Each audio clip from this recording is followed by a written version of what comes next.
afternoon, respected teachers, non-teaching staff, and my dear students. Wishing you all happy Teachers' Day.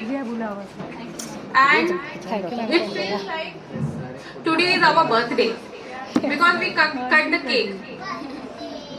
As a teacher, like हम अपना birthday भूल जाते हैं और ये teachers day is like our birthday only, है ना? इतना we feel so special today. As a teacher we feel so special today and ये फीलिंग इज वेरी, क्या बोलेंगे, इट्स वेरी ऑसम. जब मैं फर्स्ट टाइम टीचर बनी थी, लाइक फर्स्ट टाइम मैंने as a teaching job join की थी, देन यहाँ पे सबसे पहला जो सेलिब्रेशन था, that was the transformation from a student to a teacher. एक स्टूडेंट कैसे टीचर बनता है, और I have mixed feeling, like कि मैं टीचर हूँ या मैं स्टूडेंट हूँ, मैं क्या हूँ, है ना? एक कंफ्यूजन रहता है, मुझे सीखना है या सिखाना है, मुझे करना क्या है, एक दिमाग में ये सब चलता रहता है. फिर day by day every year we got celebrated and okay my mind accepted, या यू आर टीचर. तो इट डजंट मीन कि आई शुड स्टॉप लर्निंग. अब मैं हो गया, मुझे सब आता है, अब मैं टीचर हो गई, अब मैं सब सिखाऊंगी, अब मैं सुनूंगी नहीं, सब सुनाऊंगी, है ना? But it is not like that. ऐसा नहीं होता है. लर्निंग जो होती है वो हम लाइफ लॉन्ग करते हैं. Learning is a process. ऐसा नहीं है कि हम सिर्फ सिलेबस की चीजें पढ़ें, बिकॉज लाइफ में कुछ भी सिलेबस से नहीं आता है. Everything is out of syllabus and you should be prepared. तब ये नहीं कहोगे कि अरे यार हमारी लाइफ में ये हो गया because I was not prepared for this. You should be prepared. And बहुत लोगों के साथ कुछ घटनाएं होती हैं, कुछ अच्छी चीजें होती है, कुछ बुरी चीजें होती है. We have to learn that also. तो लर्निंग करनी है ना? बट लर्निंग से भी एक बड़ा टर्म होता है knowledge. What is learning and what is knowledge, कोई बताएगा? Which is bigger? Knowledge. Learning plus character plus intelligence is equals to knowledge. Learning तो हो जाएगी, बट कैरेक्टर कैसे बनेगा? कैरेक्टर बन जाएगा तो इंटेलिजेंस कैसे डेवलप होगी? This is all due to your experience and your observation, right? तो हम बात कर रहे हैं कि आज टीचर्स डे है and today is birthday of doctor Sarvepalli Radhakrishnan, जिनके लिए हम ये मनाते हैं. बट उन्होंने ऐसा क्यों कहा कि मेरे बर्थडे को एज अ टीचर्स डे मनाओ? इसलिए कहा because we should remember all our teachers throughout our life, throughout our history. ऐसा नहीं है कि मुझे जिसने फर्स्ट ईयर से लास्ट ईयर तक पढ़ाया मैं उसी को याद करूंगा. नॉट. हमको हमारे पुराने समय से लेकर, एक तो इंडिया का क्या है कस्टम कि जो गुरु शिष्य की जो परंपरा है, that is very old tradition. इसकी वैल्यू हमारे को शुरू से ही इनकलकेट की जाती है. स्टार्टिंग से ही हमको ये एक दिमाग में होता है, या हमको रिस्पेक्ट करनी है because he is my teacher और शी इज माई टीचर, है ना? तो स्टार्टिंग से ही होता है. Our first teacher is our mother, parents. After that जो हमें कॉलेज में मिल जाए वो हमारा टीचर, जो हमें स्कूल में मिल जाए वो हमारा टीचर. बट ऐसा नहीं है. Everybody is your teacher. जिससे भी आप सीख रहे हो, आपका फ्रेंड भी आपका टीचर है ना? आपके बच्चे भी आपके टीचर हो सकते हैं. और हम लोग डे बाय डे कुछ ना कुछ नया सीखते हैं एक दूसरे से, और हमेशा try to take good things. हाँ, तो मैं एक चीज बोलना चाहूंगी कि let's remember some teachers. Doctor Sarvepalli Radhakrishnan को तो सब जान गए, है ना, कि he was the first vice president, second president of India, right? Anything other thing you know about him? कुछ और भी जानते हो उनके बारे में, या सिर्फ इतना ही जानते हो जितना देख लिया बस सुन लिया? कुछ ऐसा स्पेशल कि हम उन्हें फॉलो करें? एनीथिंग कुछ पता है आपको? नहीं पता. स्टेडियम में यही पता. What is the meaning of celebration? जिसका बर्थडे सेलिब्रेट करो उसके बारे में मालूम ही नहीं है. मैं यही देख रही थी कि आज बच्चों ने बहुत अच्छा स्पीच दिया, एवरीथिंग, बट किसी ने डॉक्टर सर्वपल्ली राधाकृष्णन के बारे में कुछ नहीं बोला, है ना? आई वॉज वेटिंग कि कोई तो बोलेगा, बट नो बडी. शायद सब लोग ये सोच रहे कि कोई बोल देगा. Yes ma'am. और मैं भी ये सोच रही थी कि मैं कोई बोल देगा तो मुझे बोलने की जरूरत नहीं पड़ी. यस मैम, यही सोची पढ़ा नहीं. But he was doctor Sarvepalli Radhakrishnan. वो इतने नॉलेजेबल थे कि जो ब्रिटिशर्स गवर्नमेंट थी वो उनको सर करके बुलाती थी. इंडियंस को इतने रिस्पेक्ट कभी नहीं देते थे ब्रिटिशर्स, उनको मिलती थी बिकॉज ऑफ हिज नॉलेज. अच्छा, एक और टीचर थी जो आज से 200 साल पहले आई थी। She was the first female teacher of India. कौन थी वो बता सकता है कोई? सा से नाम है ज्योतिषा फुले। सविता हाँ? सविता सविता पता नहीं था। सविता थोड़ा थोड़ा आप क्लोज है, और वही फुले ही है, बट सावित्रीबाई फुले। यस। सोचो 200 साल पहले, आज से 200 साल पहले शी वांटेड कि हर लड़की पढ़े, every girl should be educated, क्योंकि एक educated girls give a educated family and एक educated country, right? But same situation after 200 साल थी। अभी आप गांव में चले जाइए या समवेयर आउटस्कर्ट्स, लोगों की अभी वही थिंकिंग है, no girl should not study, है ना? तो 200 साल पहले उन्होंने इतना सोचा, और हम 200 साल तक उसको इम्प्लीमेंट भी नहीं कर पाए।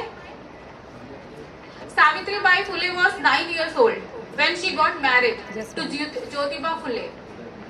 And Jyotiba Phule was so learned man and he was so vision person that he made her study in spite of all the barriers. उस टाइम पे कितना बैरियर था? एक तो they belong to lower बोलते हैं ना, lower line of the society, तो it was very difficult for them to study. ठीक है, तो फिर स्टिल ही मेड दैट कि मेरी वाइफ पढ़ेगी एंड शी विल स्टडी। उन्होंने उनको टीचिंग का क्लास कराया, टीचिंग ट्रेनिंग कराई, तो उनको इतना इंस्पायर हुआ, उनको इतनी खुशी हुई। फिर वो ब्रिटिशर, एक बार कहीं पे ब्रिटिशर्स की मीटिंग में उनको लेके गए, तो किसी ब्रिटिशर ने उनको एक बुक दी सावित्रीबाई फुले को, तो शी वॉज सो हैप्पी। इतनी बुक मिलने के बाद इतनी खुशी, उन्होंने देखा कि सावित्रीबाई इतनी खुश हो रही है सिर्फ एक किताब पाके, उसके लिए कितनी बड़ी अचीवमेंट है। तो उन्हें लगा नहीं, मैं आई विल हेल्प हर, और मैं भी पढ़ूंगा और ये भी पढ़ेंगे, और दोनों husband wife they had a vision, और उन्होंने स्कूल्स खोले फॉर गर्ल्स। और वो स्कूल का जो रिजल्ट आता था, वो आसपास के एरिया में जो बॉयज स्कूल था उससे बहुत बढ़िया रिजल्ट आता था, 100% रिजल्ट आता था। लेकिन इतना आसान नहीं था इन दैट टाइम। सोसाइटी तो थी सेम सोसाइटी, जिसकी सोच आज भी वही है और वो पहले भी वही थी, ज्यादा डिफरेंस नहीं आया, थोड़ा सा ही आया। तो एट दैट टाइम क्या होता था कि जो ज्योतिबा के फादर थे, उन्होंने अपने लाइक सावित्रीबाई फुले उनको घर से बाहर निकाल दिया, क्योंकि बोले ये जो तुम काम कर रहे हो, लड़कियों को पढ़ा रहे हो, it's a sin, you are not doing good for the society, और उनको घर से बाहर निकाल दिया। फिर अब वो लोग क्या करें, तो वो they went to their friend, एक कोई फ्रेंड के पास गए, एंड द फातिमा शेख के घर पे गए। फातिमा शेख के साथ मिलके सावित्रीबाई फुले ने और स्कूल खोले। सावित्रीबाई फुले ने फातिमा शेख को इतना मोटिवेट किया कि दोनों का मिलके एम हो गया, ऑब्जेक्ट, कि हमें पढ़ाना है, लोगों को एजुकेट करना है। उनका और कोई मोटो नहीं था, उनको पैसा नहीं कमाना था, उनको कुछ नहीं करना था, उनको सोसाइटी के लिए काम करना था। वो चाहते तो अपना पढ़ के लॉयर वॉयर बन के पैसे कमा सकते थे ना उस टाइम पे। पढ़े लिखे लोग कितने कम मिलते थे, चाहते तो कर सकते थे, नहीं, लेकिन नहीं, हमको करना है। तो दोनों ने मिलके 17-18 स्कूल खोले उस जमाने में, 17-18 स्कूल। अभी हम लोग सोचते हैं एक स्कूल खोलना है, लेकिन हमारा दिमाग होता है अरे एक स्कूल खोलेंगे, इतना पैसा लगेगा, इतना पैसा मिलेगा, यही तो चलता है ना दिमाग में। उनके दिमाग में 17-18 स्कूल खोलना कोई मजाक है एट दैट टाइम। अच्छा, स्कूल खोल लिए, बच्चे कैसे आएंगे? घर घर जाके बुला के लाते थे बच्चों को, घर घर जाके बच्चों को बुला के लाते थे, बच्चियों को बुला के लाते थे कि चलिए, नहीं आते थे। फिर क्या हुआ? अच्छा, बच्चे आएंगे स्कूल में तो हम उनको देंगे स्टाइपेंड, तो स्टाइपेंड का कॉन्सेप्ट वहां से शुरू हुआ। तो बच्चे जो आती थी पढ़ने, उनको मिलता था पैसा, तो इसी चक्कर में कम से कम पेरेंट्स उनको भेजते तो थे। जो मिड डे मील का कॉन्सेप्ट आज चल रहा है, एट दैट टाइम उन्होंने ये स्टार्ट किया। उसके बाद एक नया और कॉन्सेप्ट स्टार्ट किया जो अभी तक कंटिन्यू है, parent teacher meeting. Parents teacher meeting भी उन्होंने स्टार्ट करी कि हमारे स्कूल में जो बच्चे पढ़ रहे हैं, उनके पेरेंट्स को तो पता नहीं होता वो क्या कर रहे हैं एग्जैक्टली, तो हम उनको बुलाएंगे, हम उनको बताएंगे कि बच्चे देखिए आपका इतना अच्छा कर रहा है, आप इसे पढ़ने दीजिए, मोटिवेट करिए। तो ये एक नया कॉन्सेप्ट वो लोग लेके आए। उसके बाद क्या होता था, सोसाइटी में ऑलवेज प्रेशर, सोसाइटी में बुरा भला बोलना, एवरीथिंग वाज गोइंग ऑन। जब ये लोग दोनों Fatima Sheikh was the first Muslim teacher of India, female Muslim teacher of India actually. तो ये दोनों जो फर्स्ट टीचर्स थी, ये दोनों जब भी निकलती थी तो अपने साथ एक्स्ट्रा साड़ी लेके जाती थी। क्यों? क्योंकि लोग पत्थर मारते थे, गोबर फेंकते थे कि अरे ये पढ़ाने जा रही है, ये कोई पाप करने जा रहे, कोई गलत काम करने जा रहे, लाइक दैट। तो they carry extra sari with them, लेकिन उनसे उनको कोई फर्क नहीं पड़ता है। एक तो ये है ना कि ऐसा नहीं है कि सिर्फ हिंदू कम्युनिटी अपोज कर रही है, Muslim community, every other community जो भी अगेंस्ट गर्ल्स एजुकेशन थी सब अपोज कर रही थी, तो उनके लिए बहुत डिफिकल्ट था। तो जो भी है उन्होंने 17-18 स्कूल खोले, बहुत अच्छा काम किया, एवरीथिंग। उसके बाद सावित्री बाई फुले की जो डेथ हो गई वो ड्यूरिंग, जैसे अभी पैंडेमिक आया था कोविड, उस टाइम पे आया था प्लेग, 1897 में आया था प्लेग, और थर्ड वेव जो आई थी ड्यूरिंग दैट टाइम, वो उन्होंने कभी अपने आप को आइसोलेट नहीं किया। She was always serving the patient, sick people की सेवा करना वही उनको अच्छा लगता था। तो ड्यूरिंग दैट उनको भी कॉन्टेक्ट हो गई disease and she died. But वो खत्म नहीं हुई चीज ना, दिस वॉज कंटिन्यू। फिर हमारे एक और टीचर आए ड्यूरिंग दैट टाइम, वो प्रयागराज से ही थे। Can anybody tell the well known Mahamana from Prayagraj? Madan Mohan Malviya. Yes, Pandit Madan Mohan Malviya. उनका विजन सब जानते हैं। He is the founder of BHU। Yes ma'am. आपको क्या लगता है BHU बनाना आसान था? BHU बनाने के लिए उन्होंने पूरे इंडिया में from Kashmir to Kanyakumari travel किया और सबसे चंदा मांगते गए, जो दे दे, जितना दे दे, 5 पैसा 10 पैसा जो दे दे।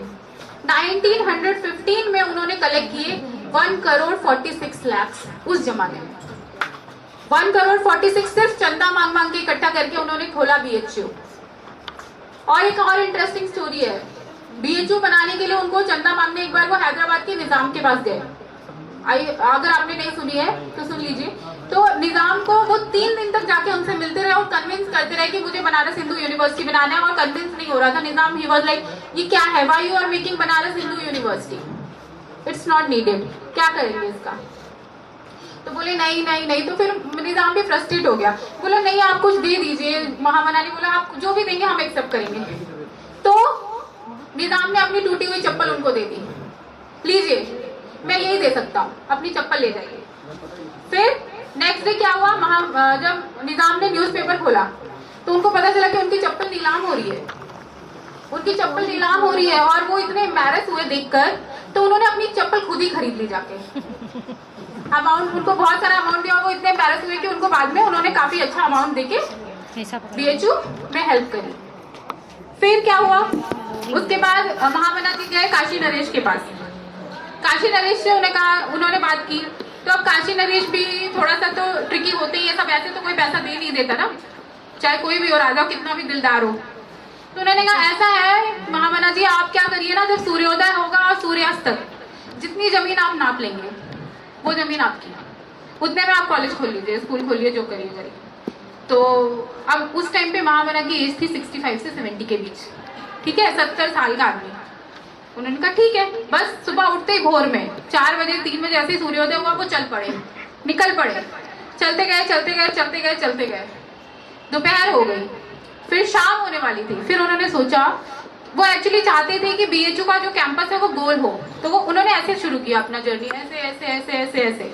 अब दोपहर हो गई, शाम हो गई, अगर वो सोच रहे थे कि मैं लौट नहीं पाऊंगा, अगर मैंने सर्कल लिया तो I will not able to complete the round, तो वो क्या किया, बीच से सीधा चले गए अगेंस्ट द डायमीटर। समझ में आया? तो आप कभी भी अगर आप इमेज देखेंगे BHU कैंपस की, तो इट इज सेमी सर्कल, वो इसीलिए सेमी सर्कल है, राइट?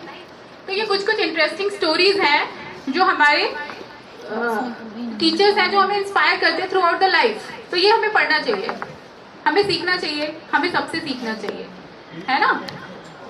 और एक रीसेंट टीचर्स जो हमारे बीच में थे अभी जस्ट, जो इनको अभी भी हम एडमायर करते हैं, he was doctor APJ Abdul Kalam. Yes ma'am. है ना? वो हमने उनको प्रेजेंट देखा है, बाकी चीज लोग तो पास में, पर उनको हमने देखा है, फिजिकली देखा है, लाइव देखा है ना। वो क्या कहते थे, वो कहते थे winners are those who does not fail, who never fail but never quit. ठीक है, तो जो फेल नहीं होते, ऐसे नहीं होते हैं जो क्विट नहीं करते हैं। आप अगर फेल भी हो रहे but don't quit anything, because according to him fail means first attempt in learning. It's your first attempt. आप सक्सेसफुल नहीं हुए कोई बात नहीं, लेकिन it was your first attempt, keep trying. If you want to shine like a sun, you have to burn like a sun, है ना। एक और टीचर ने बहुत अच्छी बात कही थी, मैंने कहीं सुनी थी, कि अगर आपको कुछ अलग करना है, आपको मुझे कुछ अलग करना है, तो मुझे लोगों से, जब सब सो रहे हैं ना तभी उठना है, जल्दी उठना है, तभी आप कर पाओगे। आप सोचोगे हम सबके साथ उठे, सबके साथ सो जाएं, तो आप कुछ नया नहीं कर पाओगे, वही डेली रूटीन चलता रहेगा। कुछ अलग करने के लिए आपको लाइफ में एक्स्ट्रा टाइम देना ही पड़ेगा, है ना। एक कोटेशन है, जैसे लास्ट में जो बोलूंगी, जीवन का पथ जहां से शुरू होता है, जीवन का पथ जहां से शुरू होता है, वो राह दिखाने वाला गुरु होता है। जिसके मन में गुरु के लिए सम्मान होता है, जिसके मन में गुरु के लिए सम्मान होता है, उसके कदमों में दुनिया जहान होता है। Thank you.